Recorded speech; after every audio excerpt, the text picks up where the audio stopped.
Assalamualaikum warahmatullahi wabarakatuh. Bapak-bapak, ibu-ibu, saudara-saudara kaum muslimin rahimakumullah. Di dalam kehidupan kita sebagai seorang muslim, minimal 5 kali dalam sehari semalam kita mendengar seruan untuk mendirikan solat yang disebut azan. Ada kalimat menarik di dalam kalimat azan itu, yakni seruan hayya 'alal falah, marilah menuju kepada keberuntungan, marilah meraih kemenangan. Seruan ini adalah kecenderungan dari setiap manusia, apapun warna kulitnya. Artinya, setiap orang dalam hidup selalu ingin meraih dan mencari kemenangan. Kemenangan akan melahirkan kepuasan batin, dan kepuasan batin memberikan kebahagiaan. Sedangkan kekalahan melahirkan penderitaan batin, dan penderitaan batin menjerumuskan seseorang di dalam berbagai bentuk kerugian. Jikalau inilah seruan azan, maka masalahnya ialah apa yang menyebabkan kita meraih kemenangan. Al-Quranul Karim memberikan tuntunan dan ajaran kepada kita bahwa orang-orang yang memperoleh kemenangan itu tidak lain adalah orang-orang yang bertakwa. Hanyalah mereka yang bertakwa kepada Allah Subhanahu wa ta'ala pada akhirnya akan tampil sebagai pemenang. Lalu siapa orang yang bertakwa itu? Dijelaskan dalam awal-awal Al-Baqarah, orang yang bertakwa yang akan meraih kemenangan. Pertama, allazina yu'minuna bil ghaib, yaitu orang-orang yang beriman kepada yang gaib. Percaya bahwa ada alam yang gaib, alam yang abstrak, alam yang tidak bisa dijangkau oleh salah satu daripada panca indera kita. Mereka percaya dan beriman kepada adanya malaikat, beriman kepada adanya iblis dan jin, beriman kepada adanya alam kubur, beriman kepada adanya alam mahsyar, beriman kepada adanya alam akhirat, beriman kepada adanya surga dan neraka. Beriman bukan cuma sekedar beriman dalam ucapan bibir saja, tetapi beriman yang nilai iman itu mampu mewarnai gerak dan gaya hidupnya. Iman yang meresap sampai ke tulang sumsum, kemudian memberikan dampak positif di dalam kehidupan manusia. Alam, kita tahu, adalah sesuatu yang selain Allah, dan Allah bukanlah alam. Apapun namanya selain daripada Allah, itu adalah alam. Alam pada hakikatnya terbagi menjadi dua. Ada alam syahadah, alam nyata, alam konkret, alam yang bisa dijangkau oleh salah satu indera kita.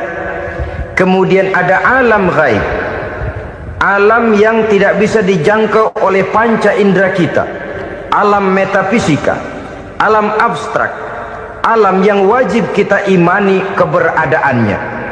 Kita percaya bahwa malaikat itu ada, kita percaya kepada jin, bahwa jin itu ada, kita percaya kepada adanya iblis dan setan.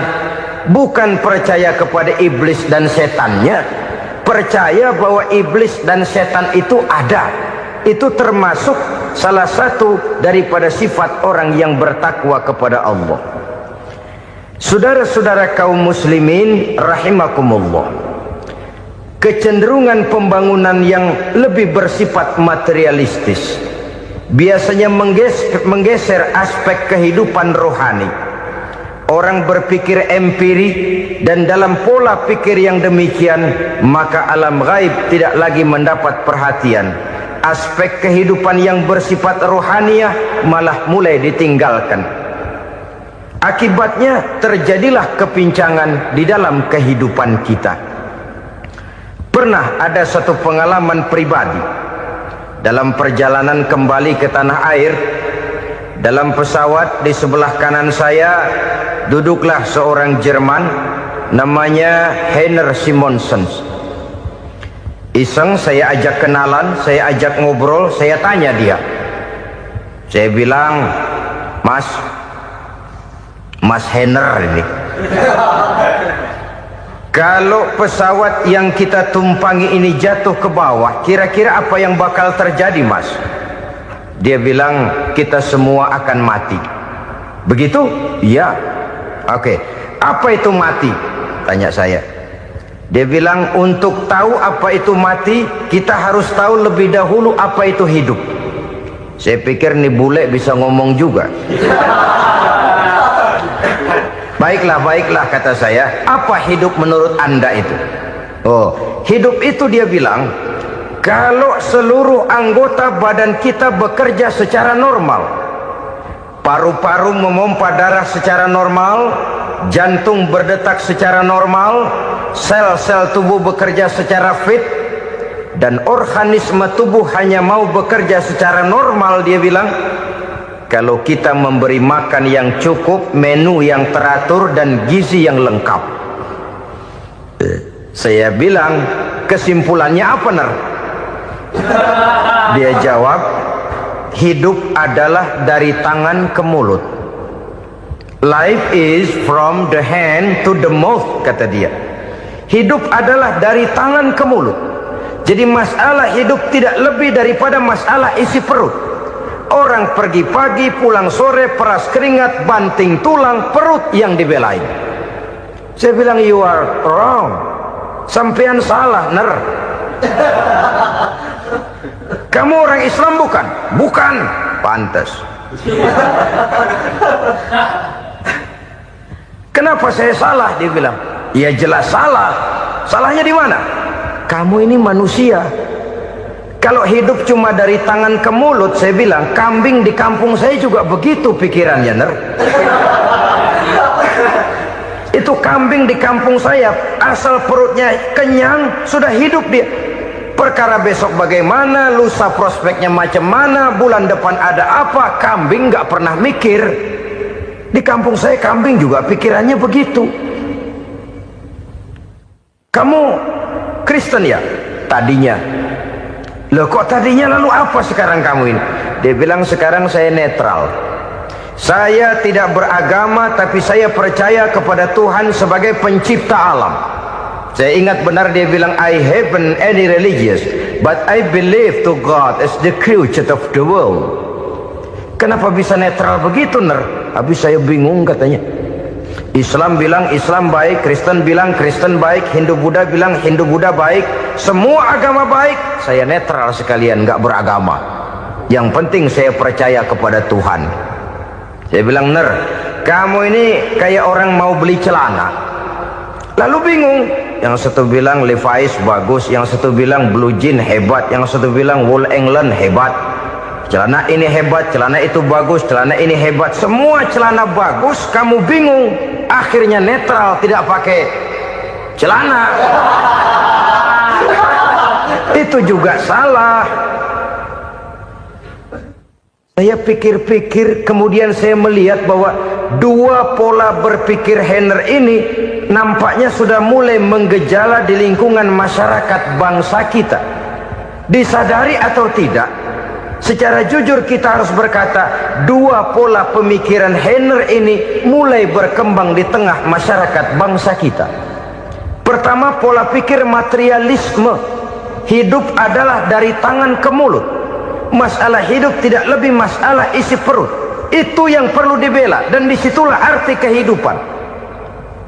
Pergi pagi, pulang sore, peras keringat, banting tulang untuk mempertahankan perut.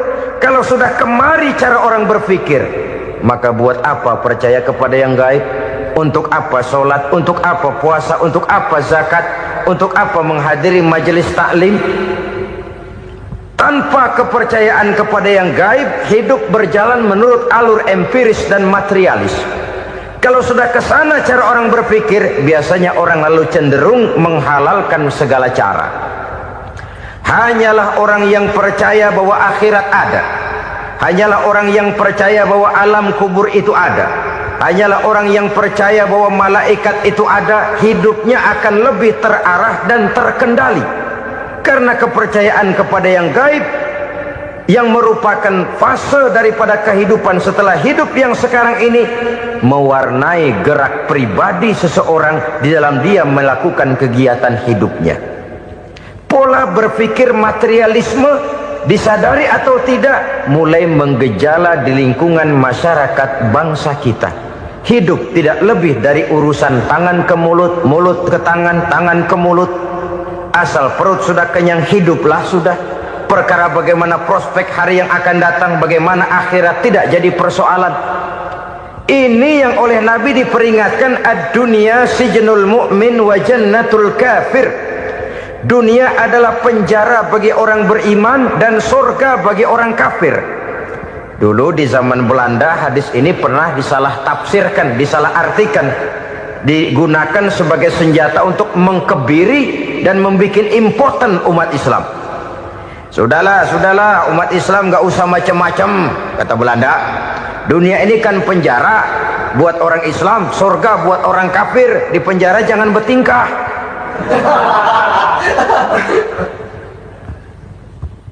Pengertiannya tidak begitu.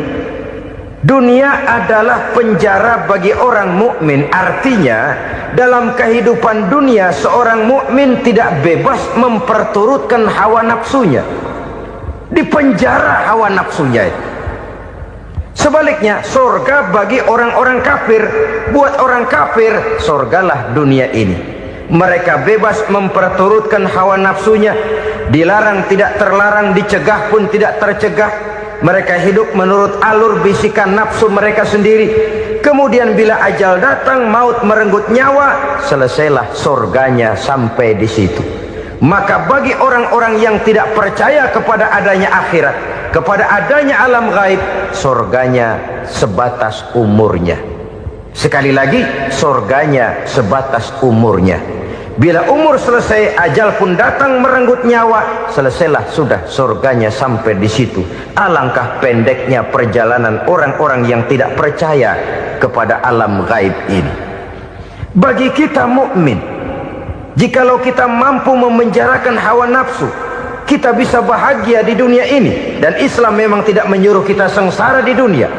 Raih dunia, kejar dunia, gapai dunia sebagai alat untuk mencapai kebahagiaan di akhirat nanti. Hidup adalah satu perjalanan panjang yang terbentang sejak kita terlahir dari alam rahim sampai kepada alam akhirat nanti.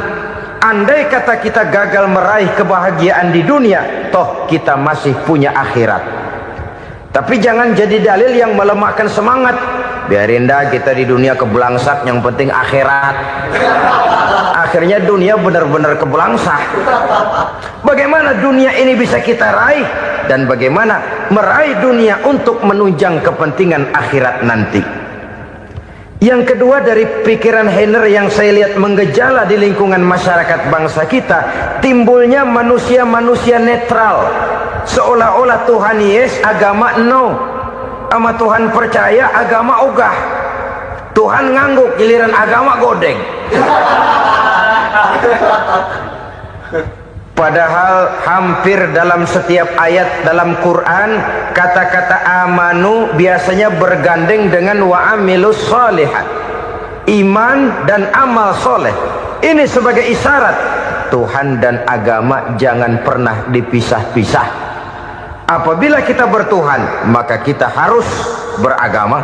Apabila kita beragama, maka agama itu harus bersumberkan dari Tuhan yang kita imani itu. Tidak mungkin kita pisah, Tuhan yes, agama no. Sama Tuhan percaya tapi agama bikin sendiri.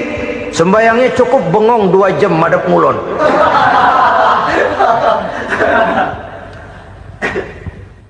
Saudara-saudara kaum muslimin rahimakumullah. Jadi dengan demikian, agama yang kita akui merupakan unsur mutlak di dalam pembangunan sekarang ini, merupakan bagian dari kehidupan yang menuntun kita bahwa di balik alam nyata ini, di balik alam syahadah ini ada alam gaib.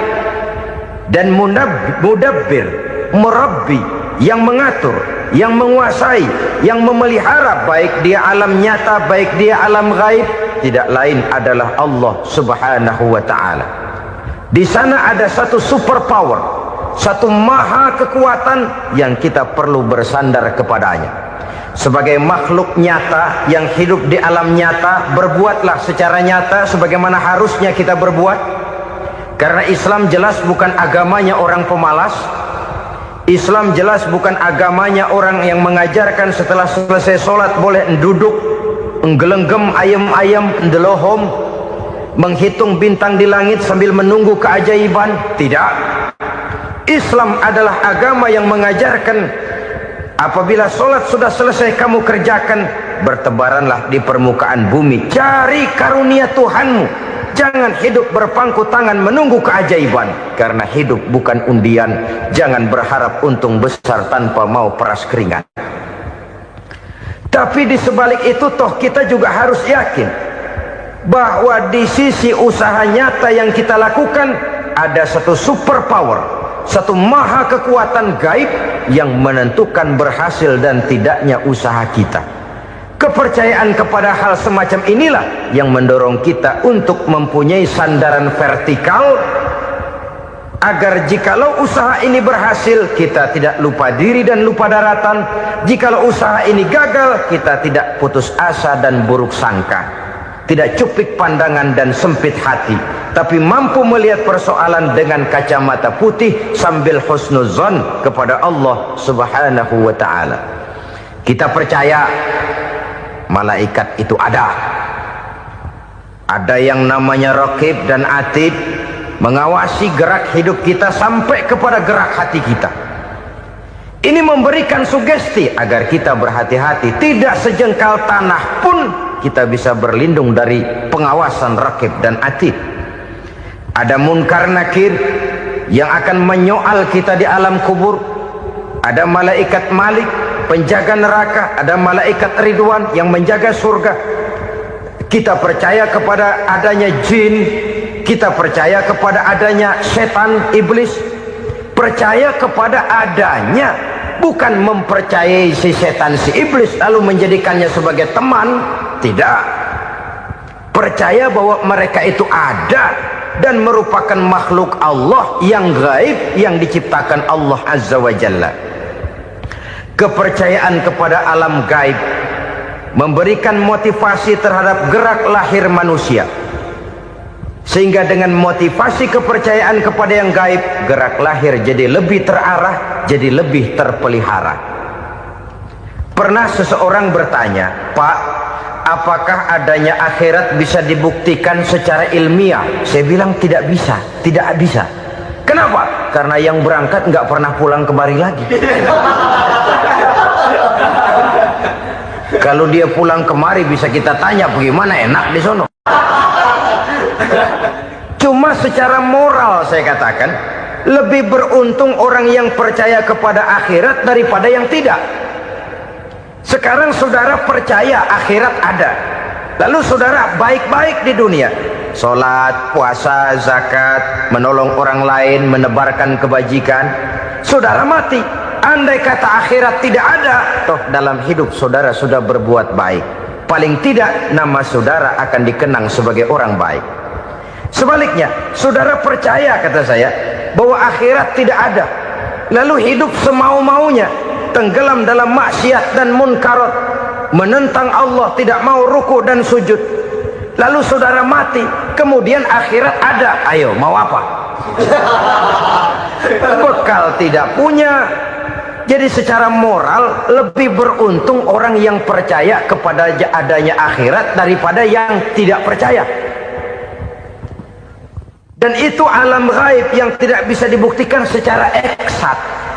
Jangankan untuk membuktikan seperti itu, dalam kehidupan sehari-hari saja yang kita rasakan tidak selalu berbentuk toh. Angin, bagaimana sih bentuknya angin? Kita tidak tahu. Merah, buktinya kalau dikerok merah. Yang merah itu kulit, yang kulit kita bukan anginnya. Sakit, rasa sakit itu ada, tapi bagaimana bentuk sakit kita nggak pernah tahu. Kalau kita makan cabai pedas, bagaimana bentuk pedas itu tidak ada, tapi rasa ada. Bentuk pedas hijau, cabenya bukan pedasnya. Tidak semua yang kita rasakan bisa kita gambarkan dalam bentuk yang konkret. Oleh karena itu, sekali lagi bahwa kepercayaan kepada alam yang gaib mampu memberikan satu sugesti yang menata kehidupan seseorang lebih lurus, lebih terarah, dan lebih terkendali. Maka wajar kalau kepercayaan kepada yang gaib mengantarkan seseorang untuk meraih kemenangan. Kenapa? Dia percaya kepada yang gaib, bahwa akhirat ada, bahwa alam kubur ada, bahwa pertanggungan jawab itu ada. Maka dia lalu tidak hidup saenae udele dewe gitu loh. Tidak hidup menurut seleranya sendiri, terarah, teratur. Ini cirinya yang pertama. Orang bertakwa yang akan meraih kemenangan, mereka beriman, mereka percaya kepada yang gaib. Bahkan hal-hal konkret saja selalu berangkat dari yang gaib. Saudara-saudara, para remaja, para pemuda sekarang ini tidak pernah tahu toh siapa yang akan jadi teman hidup saudara. Kita bisa saja ngerancang, mentargetkan, tapi toh akhirnya yang namanya jodoh bukan kekuasaan kita. Rezeki di luar kemampuan kita. Begitu juga ajal, maut, jodoh, ajal adalah contoh-contoh konkret bahwa pada akhirnya yang gaiblah yang menentukan. Bertahun-tahun ngelancong, emang jodoh seret nggak jadi.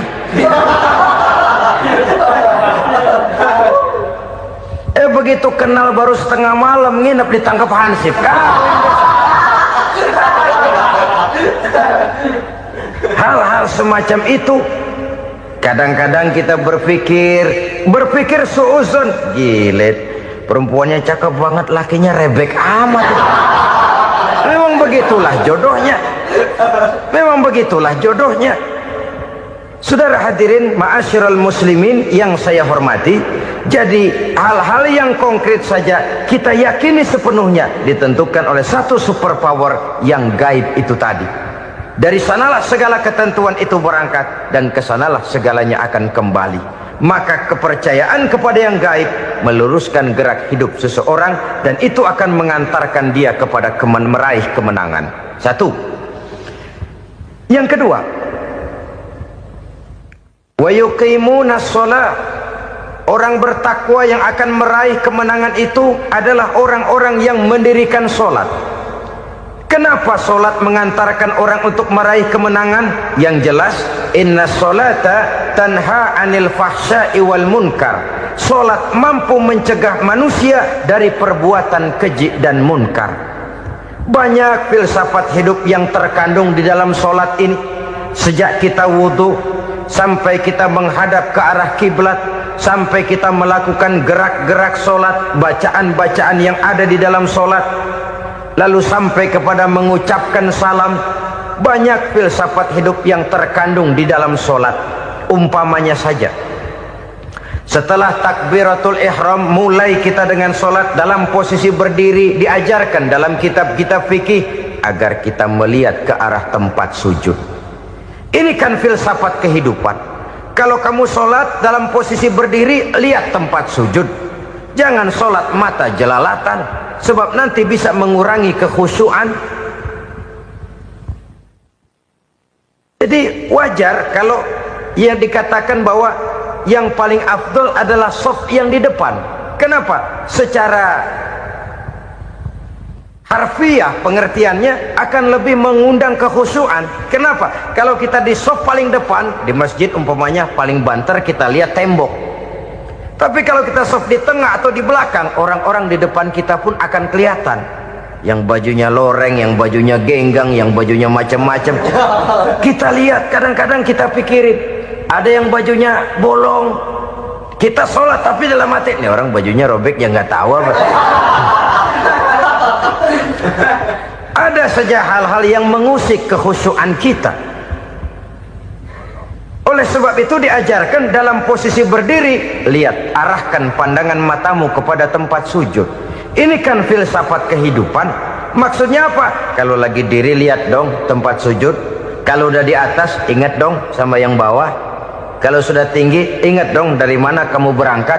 Kalau sudah berkuasa bantu dong yang lemah. Kalau sudah kaya santuni dong yang miskin. Kalau sudah alim bimbing dong yang awam. Ini filsafat kehidupan. Dalam posisi berdiri kau lihat tempat sujud. Ini akan melahirkan kepekaan sosial di mana seseorang mau tahu kepada orang lainnya. Bagaimanapun kaya kita, tinggi pangkat dan jabatan kita, jikalau hidup hanya untuk kepentingan perut sendiri saja, rasanya belum membawa manfaat di dalam kehidupan kita. Tapi efek yang tertinggi sesungguhnya, solat mencegah manusia dari perbuatan keji dan munkar. Perbuatan keji dan munkar walaupun kelihatannya mendatangkan uang, membawa keuntungan, tapi itu keuntungan semu, keuntungan sementara. Dengan menipu orang lain kita bisa dapat untung, tapi tidak membawa berkah. Dan itu adalah kerugian besar dalam kehidupan kita.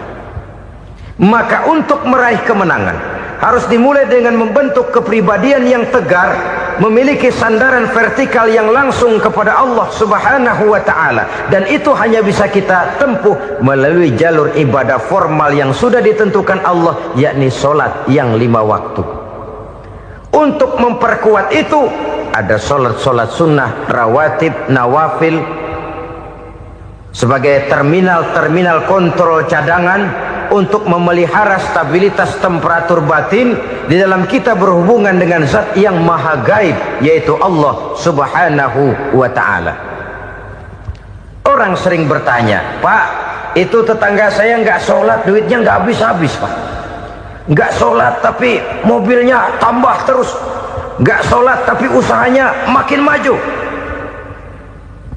Tapi di sisi lain ada orang yang rajin sholat, rezekinya butak bener. Anaknya mana kurus, mana korengan.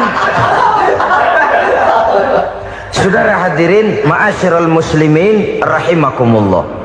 Harus saya katakan bahwa solat memang bukan untuk cari duit. Solat adalah sandaran vertikal kita kepada Allah. Sedangkan soal rezeki itu berkaitan dengan sifat Allah maha pengasih dan maha penyayang. Allah maha pengasih, siapapun dikasih kalau mau usaha.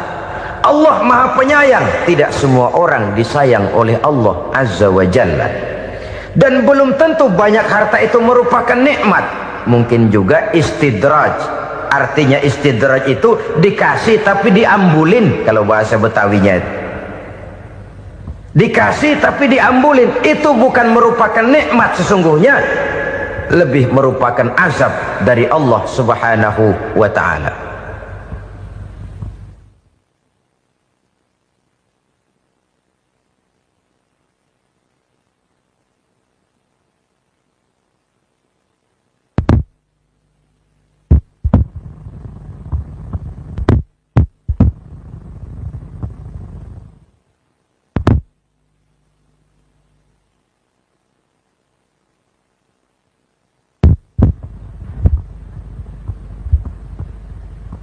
Agama mempunyai sistem solat, dan kita umat Islam telah dituntun oleh Allah Subhanahu wa ta'ala yang wajibnya 5 kali dalam sehari semalam mendirikan solat, dan itu tentu berada dalam jangkauan kemampuan manusia. Pada awalnya barangkali kita memang merasa solat itu satu kewajiban, tapi semakin kita hayati makna, manfaat dan filsafat yang terkandung di dalam ajaran solat, semakin sampai kita kepada keyakinan bahwa solat adalah keperluan kita. Sehingga pada waktu tertentu dinilai puncaknya, kita tidak lagi akan berkata saya wajib solat, tapi kita akan berkata saya perlu solat. Kalau kita sudah merasakan itu adalah keperluan kita, nah di sanalah kita baru akan merasakan ruginya kalau hal itu tidak kita laksanakan. Sepanjang kita masih berkata saya wajib sholat, kita akan lebih merasakan dia sebagai beban ketimbang sebagai keperluan. Yang jelas Allah tidak memerlukan ibadah yang kita laksanakan ini. Dengan kata lain, andai kata satu dunia penuh ini orang tidak ada yang sholat satu pun, Allah tidak akan turun dari jabatan Tuhan. Jangan lalu berpikir kalau kita ngambek se-RW kagak sembahyang Tuhan tekor kali ini ya. Tentu tidak. Itu perlunya kita, bukan perlunya Allah. Dan pada induknya kita akan berkata, saya perlu agama. Kalau secara induk kita sudah memerlukan agama, maka konsep-konsep yang ada di dalam ajaran agama itu pun adalah juga merupakan keperluan kita. Baik dia bernama sholat, baik dia bernama puasa, baik dia bernama zakat, baik dia bernama haji, seluruhnya adalah keperluan kita. Dan sesuatu yang kita perlukan apabila tidak kita laksanakan akan melahirkan kerugian di dalam kehidupan.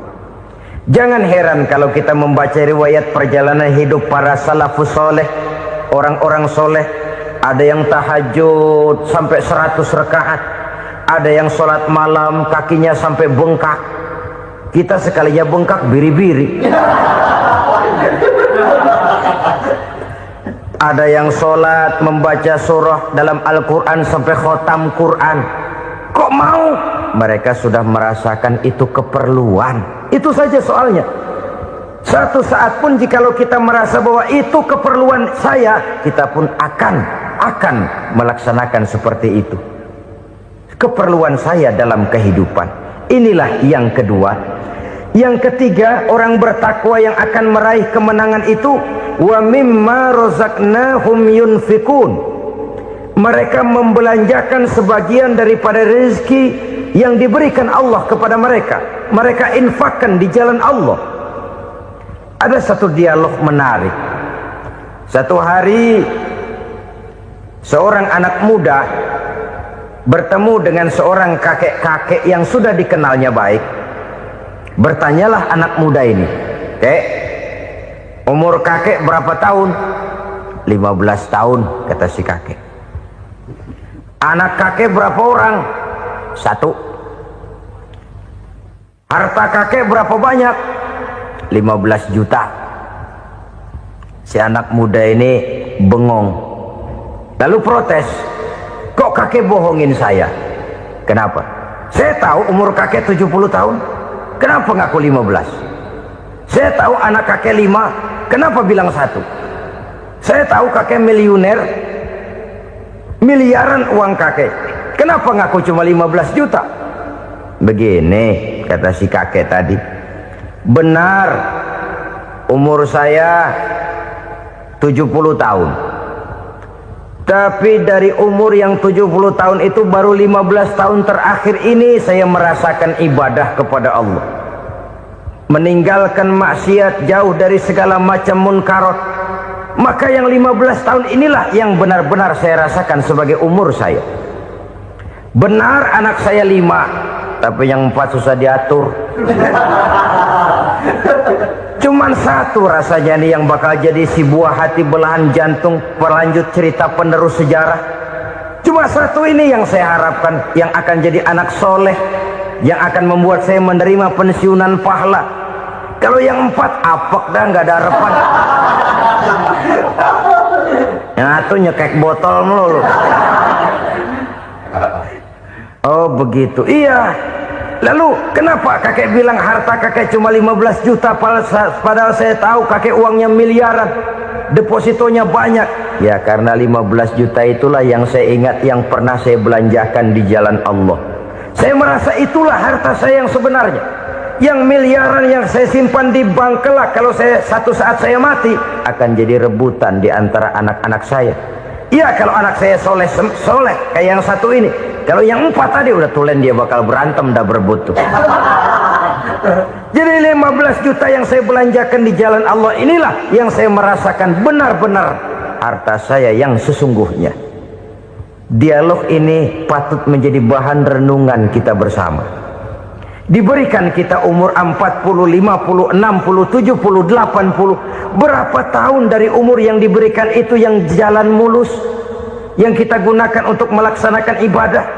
Banyak harta kita simpan di bank, di lemari, di dompet, di tas. Tapi berapa yang sudah kita depositokan di jalan Allah yang akan menemani kita di hari kita kembali nanti? Maka orang bertakwa yang akan meraih kemenangan, wa mimma razaqnahum yunfikun, mereka membelanjakan sebagian dari rezeki yang diberikan Allah di jalan Allah subhanahu wa ta'ala. Ma'asyiral muslimin rahimakumullah, zahirnya memang kita memberikan kepada orang lain, tapi hakikatnya kita menyimpan untuk diri kita sendiri. Kita memberikan kepada yatim piatu 25.000. Zahirnya kita memberikan si yatim, hakikatnya kan kita cuma nyimpan. Saya berikan, titip kepadamu, ini untuk saya di akhirat. Kau boleh belikan baju, kau boleh belikan untukmu makan, kau boleh bayarkan sekolahmu. Ini untuk saya. Hakikatnya kita nyumbang masjid 1 juta, zahirnya kita berikan kepada panitia masjid, tapi hakikatnya kan cuma titip 1 juta ya, untuk saya di alam kubur nanti. Silakan kau boleh belikan semen, ini uang, belikan besi, belikan pasir. Saya cuma sekedar titip untuk kepentingan saya. Hakikatnya kita cuma sekedar menitip. Sebagaimanapun pada hakikatnya, apapun yang kita miliki dalam kehidupan kan cuma sekedar hak guna pakai, bukan hak milik mutlak. Harta kita, rumah kita, kendaraan kita, kebun kita, pabrik kita, hak guna pakai saja. Hak milik mutlak cuma untuk Allah subhanahu wa ta'ala. Saudara-saudara kaum muslimin rahimakumullah, ini yang ketiga. Kemudian yang keempat, orang-orang bertakwa yang akan meraih kemenangan, allazina yu'minuna bima unzila ilaika, mereka yang beriman, mereka yang percaya kepada apa yang telah diturunkan kepadamu Muhammad, ay Al-Quran, yakni Al-Quranul Karim. Setelah percaya kepada yang gaib, mendirikan solat, kemudian menginfakkan sebagian dari rezeki yang diberikan Allah, mereka juga lalu percaya kepada yang diturunkan terhadap Nabi, yaitu tidak lain Al-Quranul Karim. Sekali lagi di sini, percaya bukan hanya sekedar percaya saja, tetapi percaya lalu menjadikan Al-Quran itu sebagai pedoman hidup. Sebab memang Al-Quran itu adalah GBHM, garis-garis besar haluan muslim. Apa yang harus kita lakukan, apa yang harus tidak kita lakukan, bagaimana mestinya kita bertingkah laku dan berbuat, seluruhnya tercantum di dalam Al-Quranul Karim. Itu sebabnya ketika satu hari Aisyah ditanya bagaimana akhlak Rasul, beliau menjawab, kana Rasulullah sallallahu alaihi wasallam khuluquhul Quran. Akhlak daripada Rasulullah tidak lain adalah Al-Quran. Jawaban simpel ini memberikan gambaran bahwa keseluruhan daripada konsepsi Quran sudah diterjemahkan dalam kehidupan Rasulullah sallallahu alaihi wasallam. Karena kita tahu akhlak adalah keseluruhan dari gerak hidup manusia. Sejak ia berpribadi, berumah tangga, bertetangga, bermasyarakat, sampai kepada berbangsa dan bernegara, Al-Quran tetap memberikan sentuhan nilainya. Oleh karenanya, orang-orang yang bertakwa adalah orang-orang yang menjadikan Al-Quran sebagai pedoman dalam kehidupannya. Dan kita yakini Al-Quran diturunkan kepada Nabi Muhammad, bukan merupakan produk Nabi Muhammad. Isi dan redaksinya langsung dari Allah subhanahu wa ta'ala. Kemudian cirinya yang kelima, orang bertakwa yang akan meraih kemenangan itu, wa ma unzila min qablika, tidak hanya sekedar percaya kepada yang diturunkan terhadap Nabi Muhammad yaitu Al-Quran, mereka juga percaya kepada apa yang pernah diturunkan kepada para nabi, kepada para rasul sebelum Nabi Muhammad.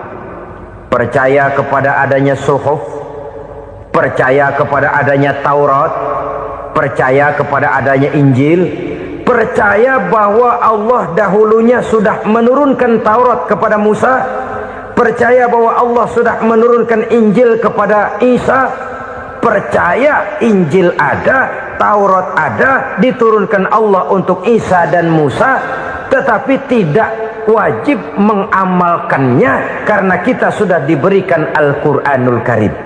Ini yang perlu saya garis bawahi. Kita percaya Allah telah menurunkan Injil dahulu kepada Isa. Kita percaya bahwa Allah telah menurunkan Taurat dahulunya kepada Nabi Musa. Kadang-kadang ini dijadikan dalih, dikacaukan pengertiannya. Quran saja mengajarkan bahwa orang yang bertakwa harus percaya kepada Injil, maka pakailah Injil. Apalagi kalau ayat sebelumnya ditilap, dihapus, dihilangkan, Injilnya yang ditekankan, maka akan terjadilah penekanan yang salah arah. Karena salah arah akhirnya bisa merusak dan menghancurkan akidah. Ketika Rasul suatu saat pernah ditanya orang, "Ya Rasul, bagaimana sikap kita sebagai muslim terhadap Injil yang ada sekarang?" Beliau menjawab, "La tukadzibuhu jami'an wa la tusaddiquhu jami'an." Jangan didustakan seluruhnya, jangan juga dibenarkan semuanya. Artinya, ini sudah merupakan gambaran dari Rasul bahwa dalam Injil yang ada sekarang masih ada ajaran-ajaran tauhid yang dibawa oleh Nabi Isa dan diajarkan kepada umatnya. Tapi juga dalam Injil yang sekarang ini sudah terkena intervensi dan investasi manusiawi. Karena itu Rasul menyimpulkan, la tukadzibuhu jami'an wa la tusaddiquhu jami'an. Jangan didustakan semua, jangan dibenarkan seluruhnya. Kita memang percaya Allah telah menurunkan Injil kepada Nabi Isa dulu, tapi kita tidak wajib mengamalkan Injil. Kita percaya Allah telah menurunkan Taurat kepada Nabi Musa, tapi kita tidak wajib mengamalkan kitab ajaran Taurat. Yang wajib kita percayai dan kita amalkan hanyalah Al-Quranul Karim. Kenapa? Oleh karena baik yang ada di dalam Taurat, baik yang ada di dalam Injil, tentu tercakup di dalam Al-Quran sebagai kitab terakhir yang diturunkan oleh Allah Subhanahu wa Ta'ala. Dan itu wajar. Kalau seorang pejabat mau mengeluarkan satu keputusan baru, tentu dia harus meninjau keputusan-keputusan lama. Andai kata dianggap tidak berlaku, dianggap tidak relevan lagi, maka keputusan-keputusan lama itu tentu sudah dianggap tidak berlaku.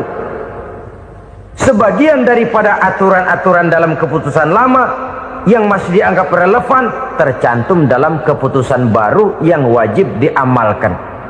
Begitulah hubungannya antara Al-Quran, Taurat, Zabur, dan Injil. 4 kitab samawi yang diturunkan Allah masing-masing kepada Zabur untuk Nabi Daud, Taurat untuk Nabi Musa, dan Injil untuk Nabi Isa alaihi wassalatu wassalam. Ketiga-tiga kitab itu kita percayai adanya. Kita yakini Allah telah menurunkan Zabur, Taurat, dan Injil, tapi kita tidak wajib mengamalkannya. Yang wajib kita mengamalkannya sekarang ini tidak lain hanyalah Al-Quranul Karim saja, karena ia mencakup apa yang ada di dalam Zabur, apa yang ada di dalam Taurat, dan apa yang ada di dalam Injil. Keotentikannya bisa dipertanggungjawabkan. Ya, tapi kan Nabi Muhammad sudah mati 14 abad yang lalu, dan di zaman beliau Al-Quran kan belum dikodifikasikan, belum ditulis. Bagaimana keotentikannya bisa dipertanggungjawabkan? Mudah saja. Allah berjanji, "Inna nahnu nazzalna dzikra wa inna lahu lahafizun." Kami yang menurunkan Al-Quran dan kami yang akan menjaga dan memeliharanya. Allah turunkan Quran, Allah menjaganya. Bagaimana cara Allah menjaga Al-Quran itu? Banyaknya orang-orang yang hafaz Al-Quran. Hafaz Al-Quran 30 juz, 114 surah, 6.666 ayat. Sehingga jangankan satu kata, Jangankan satu ayat, satu kalimat saja berubah, sudah akan timbul reaksi dan mudah dimengerti. Kenapa? Banyak orang-orang yang hafaz Al-Quran. Sedangkan pada setiap akhir tahun biasanya malaikat Jibril selalu mengadakan checking terhadap ayat-ayat yang diturunkan pada waktu itu. Di zaman Nabi sendiri sudah ada usaha kodifikasi. Dan yang lebih luar biasa lagi, sampai hari ini tidak seorang pun mampu membuat satu ayat saja semacam Al-Quran. Ke bahasa manapun dia diterjemahkan, naskah aslinya tetap ikut, rujukan dasarnya tetap ada. Berdasarkan itu, maka tidak mungkin terjadi penyelewengan terhadap atau pemalsuan terhadap ayat-ayat Al-Quranul Karim. Kesuciannya, keotentikannya, kemurniannya bisa dipertanggungjawabkan. Ma'asyiral muslimin rahimakumullah. Oleh karenanya, konsepsi dasar daripada ajaran Islam ini memang tidak lain adalah Al-Quran dan Sunnah.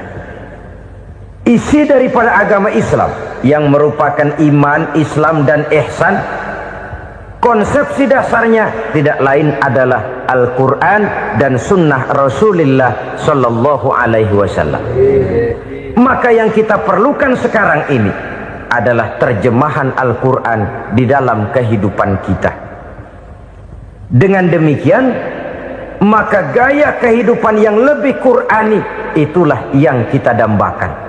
Kita perlu memang terjemahan Quran dalam bahasa Inggris, dalam bahasa Belanda, dalam bahasa Jepang, tapi yang lebih kita perlukan adalah terjemahan Quran di dalam kehidupan kita.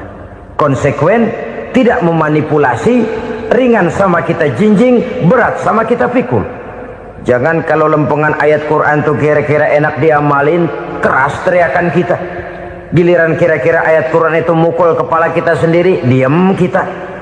Itu ciri yang pernah disindir Allah dalam awal-awal Baqarah juga. Ciri beragamanya orang yang munafik. Kullama adha'a lahum masyawfi, kata Allah, wa iza azlama alaihim qamu. Apabila terang mereka jalan, apabila gelap mereka berhenti.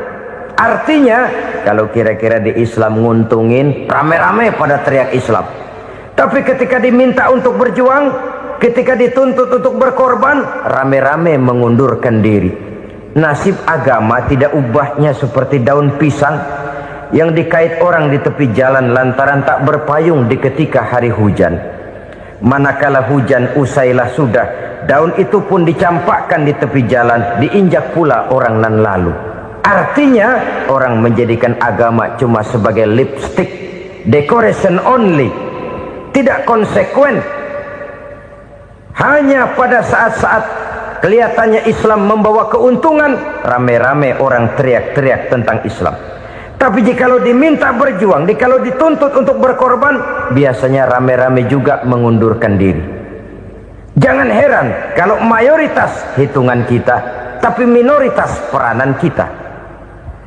Kuantitas kita dalam jumlah, tapi dalam kualitas kita lebih sering jadi penonton daripada jadi pemain. Padahal itu sangat tidak boleh terjadi. Umat Islam di Indonesia harus bangkit. Umat Islam di Indonesia harus sadar akan keberadaannya. Tidak boleh hanya jadi penonton berpangku tangan. Karena memang agama kita juga mengajarkan untuk konsekuen di dalam menjabarkan ajaran-ajaran daripada agama kita. Kita sering jatuh menjadi umat yang lemah oleh karena kita ini tidak pandai menggalang kebersamaan yang diakibatkan tidak konsekuennya kita. Diistilahkan bahwa umat Islam di dalam menggalang kebersamaannya itu harus seperti orang main sepak bola. Saudara-saudara kan tahu orang main sepak bola itu. Orang main sepak bola, kalau pertandingan belum dimulai sih silakan saja kumpul di luar lapangan, atur strategi yang baik. Tapi kalau pertandingan sudah dimulai, turun ke lapangan hijau, jangan kumpul terus. Ada sepak bola gotong royong, mundur-mundur rame-rame, depan ke depan kumpul melulu mainnya. Kalah. Orang main sepak bola itu ya harus ada penyerang tengah, Harus ada penjaga gawang, harus ada strikernya, harus ada kiri luarnya, kanan dalamnya yang jadi backnya. Posisi boleh bermacam-macam, tapi yang penting saling ngoper untuk menggolkan gawang lawan. Begitulah umat Islam ini. Boleh ada yang jadi pejabat, boleh ada yang jadi pengusaha, boleh ada yang jadi petani, silakan ada yang jadi seniman, ada yang jadi penyair, ada yang jadi artis sekalipun. Tapi kalau sudah berhasil menguasai bola, jangan lupa operannya. Operan itu yang langka. Kita ini muslim kadang-kadang kalau sudah memegang menguasai bola, kalau belum mau mampus, belum mau ngoper. Nanti kalau sudah nggak punya bola, baru mau ngoper. Kalau sudah dengar-dengar mau dekat pensiun, baru mau jihad, baru mau berjuang, baru mau ngurus pesantren. Tanda tangan sudah tidak laku, memo sudah tidak dihargai, baru mau berjuang. Kemarin kemana mas? Kita tidak pandai memanfaatkan posisi. Dengan kata lain, kalau kembali kepada persoalan kita, konsekuensi kita terhadap agama yang kita anut ini belum ideal. Kita masih lebih sering berislam ini pada saat-saat yang menurut perhitungan kita membawa keuntungan. Tapi kalau diminta berjuang, dituntut berkorban, yang itu pun hakikatnya adalah untuk kepentingan kita juga. Allah tidak pernah menuntut kita untuk jihad bagi kepentingan Allah, itu tidak. Berjuang menegakkan agama Allah, apakah untuk kepentingan Allah? Tidak. Untuk kepentingan kita. Sebab nilai-nilai jihad itu pada akhirnya akan membawa kita kepada suatu kebahagiaan. Setidaknya kalau tidak di dunia, tentu di akhirat sebagai syahid. Oleh karena itu, pada bagian akhir ini saya ingin mengajak, marilah kita konsekuen. Sekali kita berkitabkan Al-Quranul Karim, mari dia kita jadikan pedoman. Jangan cuma kita jadikan sebagai penghias dinding, pelengkap rumah, bahwa di rumah kita ada Al-Quran, tapi yang baca kecoa. Habis pada bolong tuh Quran. Yang penting kan punya Quran. Ditaruh di pintu rumah. Biar apa? Biar kuntilanak kagak masuk katanya. Ya apa itu nasib Quran? Cuma kerjanya jaga pintu, ngusir kuntilanak, ngusir memedi. Bagaimana kita hidup menurut tuntunan Al-Quran? Kadang-kadang tidak pernah menjadi masalah bagi kita. Maka bagaimanakah Al-Quran akan mungkin membawa keberkahan dalam hidup kalau ajarannya kita injak-injak dalam keseharian kita? Mewujudkan gaya hidup yang lebih Qurani, itulah yang akan kita rintis di dalam kehidupan kita. Bertahap, step by step, menurut kemampuan yang ada pada kita. Jika jalan ini tidak bisa kita selesaikan, percayalah akan ada generasi penerus yang akan melanjutkan usaha dan cita-cita mulia itu. Jadi percaya kepada Taurat, percaya kepada Injil, sekadar percaya Allah dahulunya sudah menurunkan itu, tapi kita tidak wajib mengamalkannya. Kenapa? Generasi Injil masa berlakunya sudah kedaluarsa. Taurat masa berlakunya sudah kedaluarsa. Injil pernah berlaku untuk orang Nasrani di zaman Nabi Isa. Taurat pernah berlaku untuk orang Yahudi di zaman Nabi Musa. Setelah generasinya berlalu, datang Rasul penutup yang membawa Al-Quranul Karim. Maka Al-Quran itulah yang berlaku menjadi pedoman sampai hari akhir nanti. Jangan jauh dari Al-Quran, karena apabila ini kita lakukan, maka kita akan kembali kepada satu gaya hidup yang jauh dari tuntunan agama, dan itu artinya kita akan semakin jauh untuk meraih kemenangan. Saudara-saudara kaum muslimin rahimakumullah.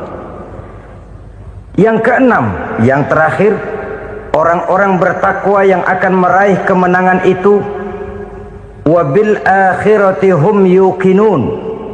Mereka percaya, mereka yakin seyakin-yakinnya akan adanya hari akhir, di mana seseorang akan mempertanggungjawabkan seluruh perbuatannya di dalam hidup ini, dan tidak ada satu perbuatan yang bagaimana kecilnya sekalipun yang tersembunyi dalam pandangan manusia yang tidak akan dibukakan persoalannya di mahkamah Qadi Rabbul Jalil di akhirat nanti. Itulah sebabnya maka percaya kepada akhirat disebut secara khusus. Padahal di awal tadi sudah dijelaskan yu'minuna bil ghaib, percaya kepada alam gaib, dan alam gaib ini termasuk akhirat. Kenapa pada bagian akhir disebut lagi akhirat? Karena ternyata bahwa kepercayaan kepada adanya akhirat merupakan induk dari kepercayaan terhadap adanya malaikat, setan, jin dan lain sebagainya, dan akan lebih memberikan sugesti dalam kehidupan manusia untuk meluruskan gerak hidupnya. Jikalau satu saat tergerak hati akan berbuat kejahatan, ingin mencuri, sadarlah, awas ada akhirat.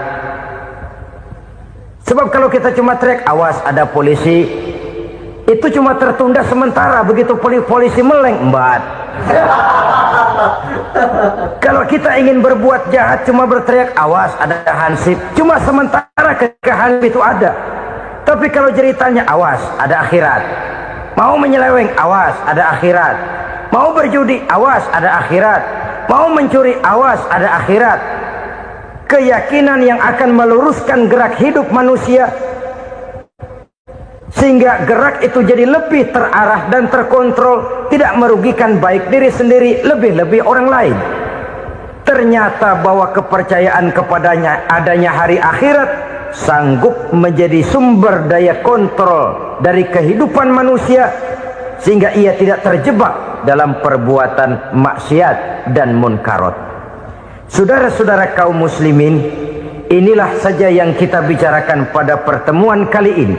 Semoga Allah subhanahu wa ta'ala memberikan kekuatan zahir dan batin kepada kita untuk dapat meraih kemenangan dengan beriman kepada yang gaib, mendirikan solat, membelanjakan sebagian dari rezeki yang diberikan Allah, percaya kepada Al-Quran, beriman kepada kitab-kitab yang diturunkan sebelum Al-Quran, lalu meyakini adanya hari akhirat. Terima kasih atas segala perhatian, mohon maaf atas segala kekurangan. Usikum wa nafsi bitaqwallah. Wassalamu alaikum warahmatullahi wabarakatuh. Waalaikumsalam warahmatullahi wabarakatuh.